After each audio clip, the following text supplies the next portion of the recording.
Atëherë, zoti Dauti, për të kuptuar më shumë çfarë po ndodh tashmë mes SBA-s dhe Iranit, pra kur një fushie e madhe përdor forcën ushtarake për të detyruar një kundërshtar nga ana tjetër të negociojë, ku kalon kufiri mes presionit dhe luftës, pra mes asaj çka po ndodh tani? Po kemi presion kundër Iranit nga SBA-ja. Jo sot, po gati u bën 8 apo 9 muaj, pasi që filluan demonstratat në Iran në dhjetor 2025 dhe ja tani jemi korrik 2026. Ky presion vazhdon kundër regjimit të Iranit dhe si duket jemi të gjithë dëshmitar, SBA-ja nuk ka asnjë rezultat pozitiv që do t'i kënaqte apetitet e tyre. Kuptohet që SBA-ja u fut në këtë ta quajmë avantur për ndrim të regjimit të Iranit me besimin apo me shpresën se do të ketë sukses, mirë po ja që edhe protestat dështuan dhe ne jemi dëshmitar që e sulmoi së bashku me Izraelin SBA-ja Irani, po edhe gjatë asaj lufte ata dështuan që t'i arrin rezultatet dhe tani kanë filluar edhe kërkesat e SBA-s të zbuten, pra tani nuk kërkojnë okupimin e Iranit dhe vjedhjen e naftës dhe mineraleve të Iranit. Ata nuk kërkojnë më ndrimin e regjimit të Iranit dhe vendosin e një kukulle të perëndimit, siç ata planifikojshin ish djalin e shahut të Iranit. Dhe tani janë përqendruar te ngushtica e Hormuzit. Tani kjo luftë bëhet edhe quhet kriza e Hormuzit, për shkak se ende nuk mund të themi që është luftë e vërtetë, për shkak se SBA-ja sulmon dhe thot japin deklarat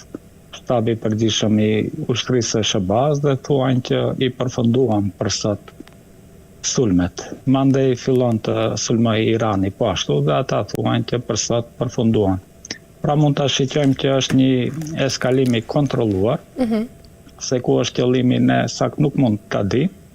Mirë po nuk ka dyshim që nuk është intensitetit të lartë, sikur filloi lufta në fund të shkurtit, kur SBA-ja dhe Izraeli së bashku e sulmuan. Tani ne po ashtu jemi dëshmitar që ishte varrimi i Ayatullahut të Iranit, i cili u vra apo ra shehit nga sulmet e Amerikanëve dhe Izraelit, dhe e shfrytzuan konservatorët e Iranit që të tregojnë forcë. Pra ata arritën që të mbledhin miliona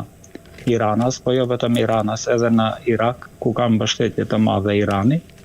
dhe dëshmuan se ky regjim nuk mund të ndrohet, dhe ky ishte edhe qëllimi, besoj une. Mirë po, ne po ashtu duhet ta kemi parasysh që kur u arrit kjo marrëveshja në mes SBA-s dhe Iranit, Ayatullahu Khamenei nuk e pranoi këtë marrëveshje. Mirë po ai dha një deklarat dhe tha që une e pranoj këtë marrëveshje për arsye se Këshilli i Sigurimit e pranon atë, jo se ai vet e pëlqente atë marrëveshje,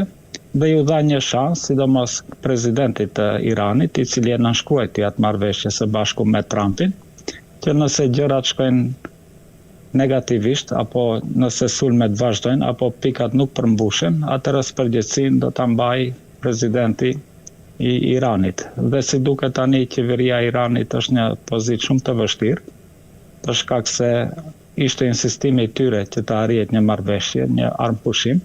Mirë po ja që shiqojmë që asnjë nga pikat që u morën vesh nuk realizohet, duke filluar edhe te lufta në Liban, pra Izraeli nuk u tërhoq nga Libani dhe vazhdon që të sulmoj Hezbollahun, po jo vetëm Hezbollahun, dhe të gjithë civilet që jetojnë në Libanin jugor, i detyron që të shpërngulen dhe shtëpitë e tyre i shkatrojnë, fjala që të bëjnë një buffer zone që do t'i mbrojë interesat e Izraelit. Pra këtu kemi shkeljen e marrëveshjes dhe ne po ashtu na kujtohet që në fillim të marrëveshjes Irani e sulmoi Izraelin pikërisht për këtë pikë, për shkak se nuk e respektonin marrëveshjen, dhe Izraeli me SBA-n vendosën që mos e sulmojnë Beirutin, kryeqytetin e Libanit, mirë po ata ende janë në Liban, dhe në ndërkohë bën një marrëveshje SBA-ja me qeverinë e Libanit, me presidentin e Libanit, që trupat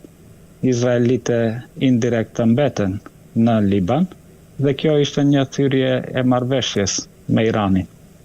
Tani jo vetëm atë, po nuk i ka respektuar edhe pikat tjera që duhet t'i lëshonin disa pare që ja kanë marrur penk Iranit, që t'ja lëshonin Iranit, apo t'i bëjnë transfer në Iran, dhe pikat tjera ishte që të dëmshpërblehet Irani. Pra dikun $300 miliard duhet të bëhen investime nga SBA-ja dhe shtetet e gjirit, që të dëmshpërblehet për gjitha ata dëme që janë bërë gjatë luftës. Mirë po, pika kyçe ishte Hormuzi, pra Irani filloi që të lejoj që të kalojnë tankerat me naftë, po edhe me produkte tjera. Mirë po kuptohet që për shërbimin që e krynte, mirte edhe para, dhe kjo ndihmonte ekonomisë së Iranit, sidomos pas luftës, që të rindërtohet dhe të mund po ashtu Irani që të shes naftën lishëm pas sanksione në për tregjet e botës. Mirë po edhe këtu kemi shkelje të marrëveshjes, për shkak se SBA-ja filloi që të bëjë një rrugë të veten në ujërat territoriale të Omanit dhe ju thoshte anijeve që mund të kaloni në këtë ta quajmë detare dhe do ta keni sigurinë e SBA-s. Mirë po ne jemi dëshmitar që Garda Revolucionare i sulmoi ato anije dhe kjo u mor si pretekst që të rifilloj luftimet dhe sot jemi në këtë situatë që as jemi në luftë, as jemi në paqe, mirë po nuk ka shenja se do të ketë një paqe, si duket kjo luftë me intensitet më të vogël do të vazhdojë një kohë më të gjatë. E shiqojmë që po ashtu çmimi i naftës fillon të rritet dhe kjo do të ndikojë në zgjedhjet parlamentare në SBA dhe kuptohet që humbës më i madh do të jetë vetë partia e presidentit Trump, po jo vetëm presidenti Trump, edhe gjithë ata senatorë dhe kongresmen të cilët e përkrahin këtë luftë kundër Iranit, të gjithë ata do të dëmtohen nga votuesit e tyre, për shkak se të gjithë anketat tregojnë që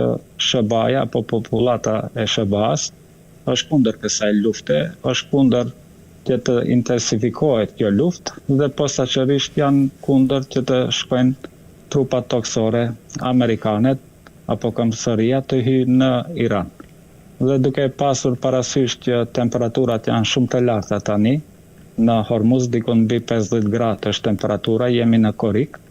dhe nuk besoj që ka gjasa që kombësëria amerikane të hyjë aty, për shkak se fizikisht nuk është e mundur në këtë temperatura të larta që ata të luftojnë, apo nëse provojnë që të hyjnë, do të dështojnë. Pra ende ndigjojmë që ka një plan që kombësëria të hyjë në Iran. Mirë po, presidenti i SBA-s thotë që nuk do të jenë trupat amerikane. Tash kush do të jenë? Mund të jenë milicë të ndryshëm që do të miren nga shtetet të Afrikës, Amerikës Latine, prej Kolumbie, prej Sudani, prej një pjesë të Jemenit dhe që do të tentojnë që të paktën atë pjesën e Hormuzit ta marrin. Po kuptohet që gjithë kalkulimet u kanë dështuar dhe ky kalkulim do të dështon. Tani po ashtu kemi një intensifikim të situatës